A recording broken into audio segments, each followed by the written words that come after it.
Hello guys, welcome back again sa ating YouTube channel, no, The Action Man. Una sa lahat, mega love shoutout po sa lahat ng mga kakampeng at sa mga hindi man mga kakampeng. Kung interesado ka sa video ito, patapusin mo na hanggang dulo at huwag nyo nang kalimutan na i-like at i-share ang ating video para malaman naman ng iilan sa ating mga kababayan na nagtutulog-tulugan sa katotohanan.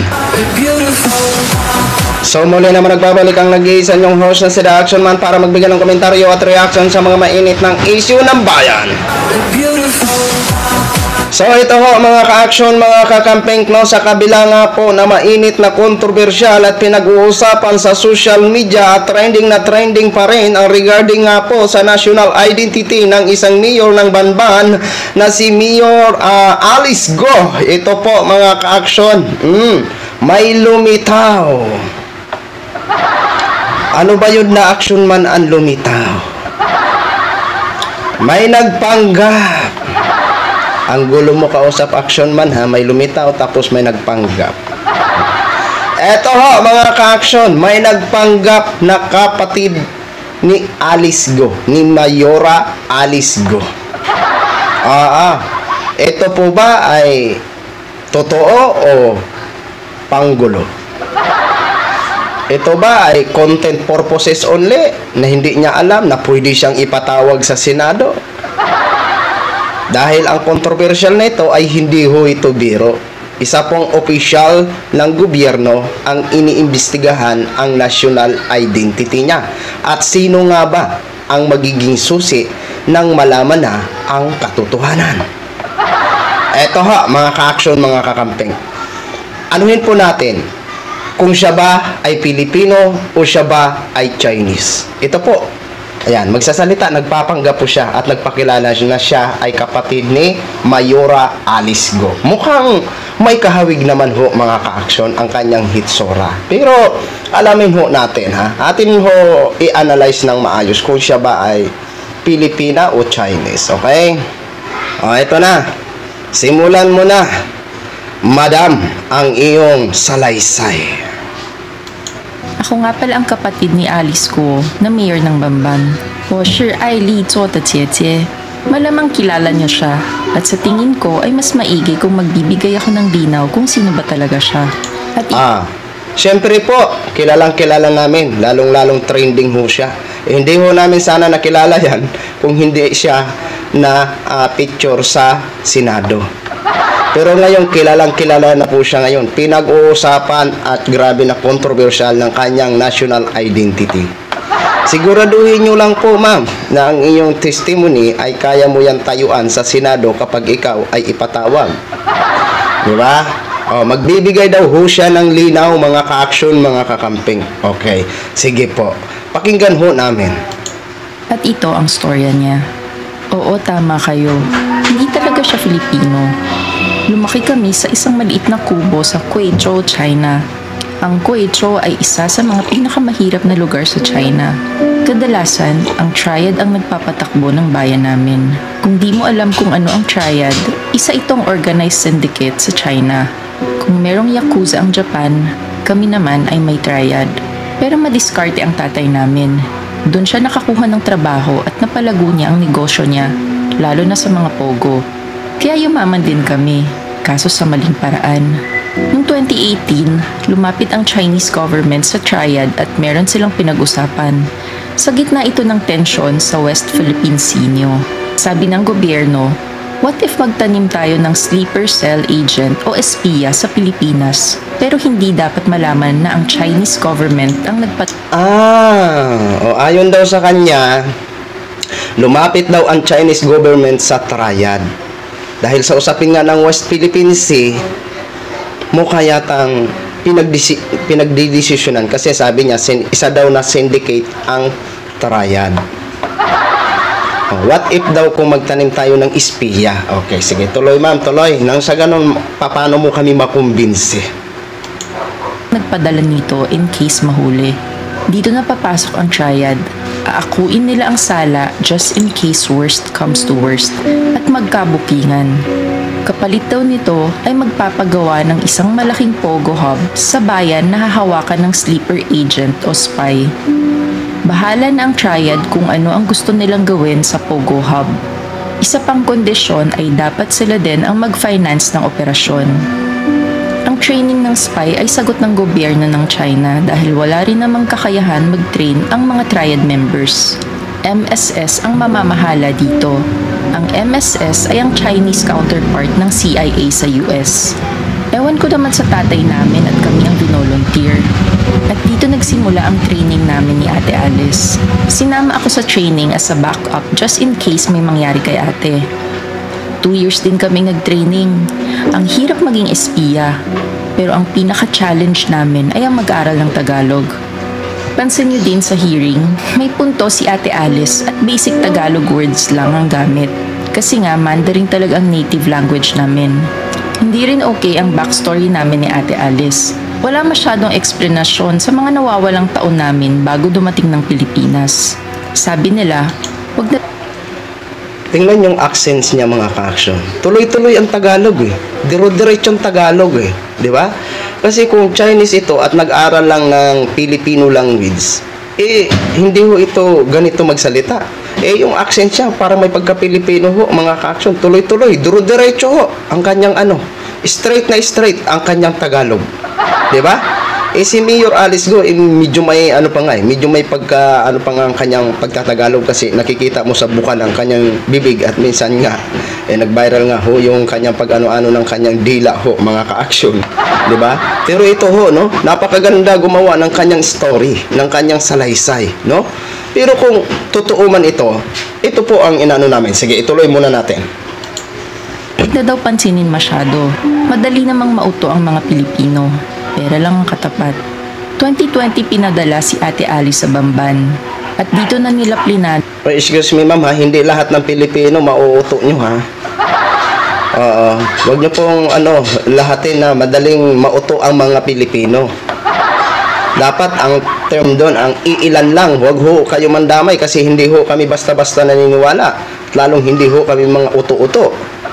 Kami po ay talagang inaano po namin ang mga bagay-bagay o mga issue, no? Hindi ho kami mabilis mauto gaya ng iniisip niyo po, ma'am, ha? Excuse me lang po ha, correct me, no? Kasi hindi ho kayo papayag ba kayong mga ka-action mabilis daw tayong mauto? Ginamit mo yung words na mga, dinamay mo na lahat. Wag, sabihin mo lang ang iilan sa mga Pilipino, di ba? Kasi may mga Pilipino ho talaga kami, may mga kababayan ho kami na talagang madaling mauto-uto. Pero kami, iba ho kami. Marunong ho kami mag-psycho ng mga bagay-bagay, ma'am, ha? Excuse me lang ho. Inano na maging mayor si ate sa Bamban. Isang maliit lang na munisipyo para di halata ng Philippine government. Nakapag-register din siya as a voter at nakapasa din sa COMELEC checking as a mayor candidate. Akalain mo yun, pera lang talagang katapat. And the rest of the story ay alam niyo na. Nanalo si ate bilang mayor.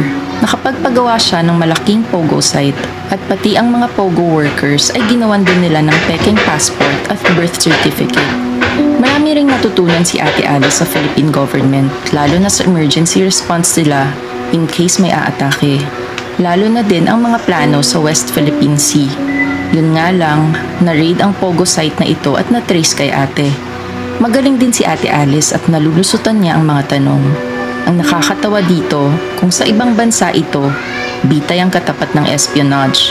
Pero dito sa Pinas, parang circus lang, nakakatawa. Kaya nakikiride na lang din ng Chinese government sa circus na ito. Ginawa ng madramang backstory si ate, na sa farm lumaki at anak ng katulong. Kasi mahilig sa mga gantong story ang Pilipino. Nakakaaliw. At hanggang ngayon ay di pa rin inaaresto si Ate Alice. Kamote talaga ang Pilipinas. Pero kausap ko siya last week. Sabi niya, nagustuhan na daw niyang tumira sa Pilipinas. Ayaw na daw niya maging spy. Pipiliin niya daw ang Pilipinas. Sabi ko naman, papatayin siya ng triad or ng MSS kung malaman nila ito. Mga ka-action ha, yun na po mga ka-action, mga kakamping, no? Napakagaling niya po magkwento, mga ka-action. Oy, sana all. Ang ganda ng kwento ni Madam. Diba? O ayan, kung totoo siyang Chinese, ayan ha, minamaliit tayo. Kamote daw talaga ang Pilipino or ang Pilipinas. O, ayan ha, kung totoo siyang Chinese. Pero kung totoo kang Pilipino na nagpapanggap at gumawa ka ng story mo, kasama ka din sa kamote. 'Di ba? Huwag mong ilihis ang iyong sarili. 'Di ba?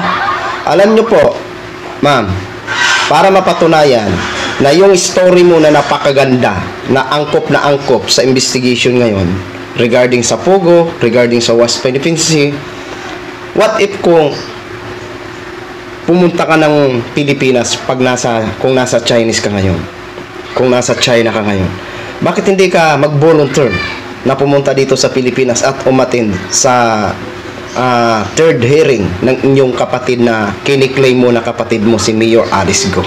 Nasa ganon, malinawan. At nang sa ganon, yung salaysay mo na yan, yung story mo na yan, ay mapatutuhanan mo. Di ba? Pumunta ka ng Senado. Di ba? Huwag mo nang hintayin na ipatawag ka pa ng Senado. Kasi, naano dito yung kapatid mo. Yung kine-question yung identity ng kapatid mo. Pero kung totoo man yung sinasabi mo, isa lang, para maniwala kami sa inyo, para makumbinsi mo kami. Pumunta ka ng Senado, i-volunteer mo ang sarili mo, at sabihin mo ang totoo. At yung salaysay mo dito sa vlog mo, sabihin mo rin. Di ba? Yan, isa yan sa mga hamon namin sa'yo, na para makumbinsi mo kami na totoo yung sinasabi mo at kiniklaim mo na kapatid mo si Mayor Alice Go. Dahil kung ginawa mo lang ito for content, ma'am, hindi po ito biro. Maaring pwede kang ipatawag talaga ng Senado.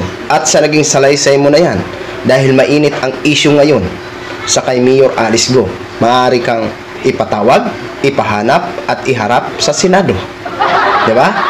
Kasi, kung ikaw ay nag-aral lang ng language ng Pilipino, ng salita na Tagalog, duro-diretso ho ang sinasabi mo.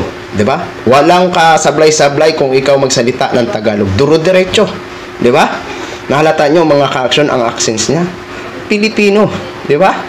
Hindi ho natin malaman kung bakit niya nagawa ito. Kung siya ba ay nagpapanggap lamang, bakit nyo nagawa niyo ito na seryoso ang usapang ito. Diba? Abangan ho natin. Baka mamaya maging viral yung video mo at maipatawag ka. Sana mapanood po ito ni lalong-lalo na si Senador Reza Hontiveros. Sana ikaw ang magiging susi. Pati ikaw. Kung hindi yan totoo ang sinasabi mo, naghanap ka lang ng problema mo. Diba? Dito naman kay Mayora, wala naman tayong tutol kung siya ay Pilipino. Pag mapatunayan. Sino nga ba ang magiging susi ni Mayora para maging totoo na siya ay Pilipino? Walang iba kung hindi ang kanyang nanay. Diba? Lumantad na sana ang kanyang nanay nang sa ganon, ma-DNA test ho sila. Nang sa ganon, malaman na ang totoo na Pilipino nga po ito, si Mayor Alice Go. Wala ho tayong tutol doon, no? Ang problema, inaano po natin ang identity. Kasi hindi naman pwede na may official ho tayo na hindi pala tunay na Pilipino. Pwede po sabihin na spy, di ba? Kaya, sana, yun ang magiging parusa sana, bitay. Pero dito sa atin, siyempre, democratic country po tayo, nasa demokrasya ho tayo. Yun lang ang hatol sa kanya. Perjury ho, mga ka-action. Pag mapatunayan na hindi siya Pilipino. Kaya ang magiging susi, walang iba kung hindi ang kanyang nanay. Kung nasaan ka man, nanay ni Mayor Alice Go, kung may malasakit ka sa anak mo, lumantad ka na at sabihin mo na ang totoo doon sa Senado. Okay? Sa ngayon, wala yan mga ka-action yung story na yan. Parang pampagulo lang yan. At abangan ho natin yung babae na yan. Baka mamaya, nako, baka makita na ho natin yan sa Senado. Okay? So yun lang, gin-share ko lang ho sa inyo. Ano man ang mga komento nyo, ano man ang psycho nyo, ano man ang mga mindset nyo, huwag nyong kalimutan na i-comment kung siya ba ay nagsasabi ng totoo o gawa-gawa lamang ang kanyang salaysay. Okay? So maraming salamat po sa ating mga viewers, Luzon, Visayas at Mindanao all over the world. Ako po ang inyong lingkod, si The Action Man. Have a good day, everyone.